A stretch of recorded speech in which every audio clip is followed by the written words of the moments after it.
90 के दशक का वह दौर जब भारत में बाइक ने स्कूटर की जगह लेना शुरू कर दिया था और उसमें सबसे ज्यादा क्रेज था हीरो होंडा CD 100 का, जिसको उस दौर के लोग ही अच्छे से समझ सकते हैं कि बाइक का होना ही क्या एहसास दिलाता था। उस दौर की कंपनी हीरो होंडा दो कंपनियों हीरो और होंडा कंपनियों से मिलकर बनी थी, जिसे इतनी पॉपुलैरिटी मिली कि ये 2001 में विश्व की सबसे बड़ी टू व्हीलर कंपनी बन गई। इस कंपनी ने भारत के बाइक मार्केट शेयर का 50% से भी ज्यादा कैप्चर कर रखा था, लेकिन फिर इनमें दरारें पड़ने लगी और 2010 आते आते दोनों कंपनियां अलग हो गई। लेकिन एक साइकिल बनाने वाली कंपनी हीरो ग्रुप के पास इतनी हिम्मत कहां से आई कि उसने दुनिया के सबसे फेमस बाइक मैन्युफैक्चरर से नाते तोड़ लिए। तो इसी पर शुरू करते हैं आज की पोस्ट। हीरो होंडा के सफलता की कहानी जितनी पॉपुलर है, उससे भी पॉपुलर है उसकी शुरुआत और स्ट्रगल की कहानी। अगर बात करें हीरो की तो 1956 में ब्रिजमोहन मुंजाल और उनके परिवार ने 50,000 का लोन लेकर पंजाब के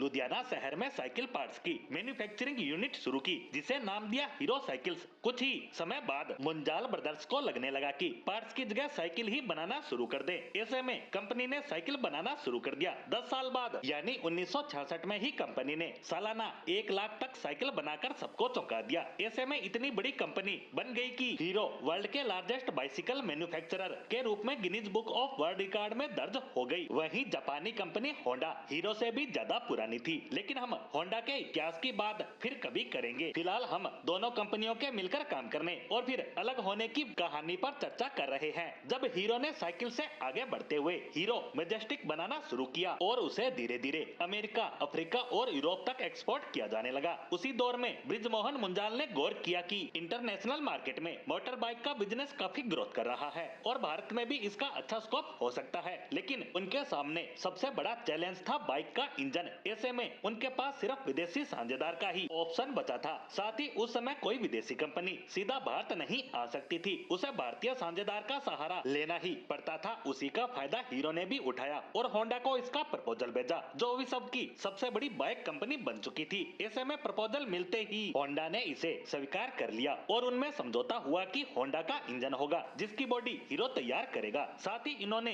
एक NOC भी साइन की कि दोनों कंपनियां एक दूसरे के अगेंस्ट कोई प्रोडक्ट लॉन्च नहीं करेगी और 1985 में उन्होंने CD 100 को लॉन्च कर दिया, जो बहुत ही ज्यादा पॉपुलर हो गई क्योंकि बाइक का कॉन्सेप्ट उसकी माइलेज और प्राइस में एकदम फिट थी। ऐसे में धीरे धीरे कई मॉडल लॉन्च होते गए, लेकिन समय के साथ जापानी करेंसी में उछाल आने से पार्ट मंगवाना महंगा हो गया और कई और कंपटीटर भी मार्केट में आ गए। ऐसे में कंपनी ने बाइक्स को नुकसान में बेचना शुरू किया। हालांकि 1990 में डॉलर का एक्सचेंज प्राइस रेगुलेट होने से कंपनी को राहत मिली। साथ ही अब EMI पर भी बाइक मिलने लगी तो प्रॉफिट और ज्यादा बढ़ने लगा। लेकिन समस्या तब आई जब हीरो होंडा बाइक दूसरे देशों में बेचने का प्रस्ताव रखा गया। ऐसे में होंडा इसके खिलाफ हो गया क्योंकि वह इस मार्केट का पहले से ही बड़ा खिलाड़ी था। ऐसे में वो चाहता था कि हीरो होंडा बाइक वहां बिके जहां होंडा ना हो। ऐसे में इनका आपसी विवाद बढ़ता गया और हीरो ने इंजन बनाने के लिए इंजीनियर्स की टीम बनाई जो होंडा को नहीं जमा। दूसरी तरफ इनमें एक विवाद और भी चल रहा था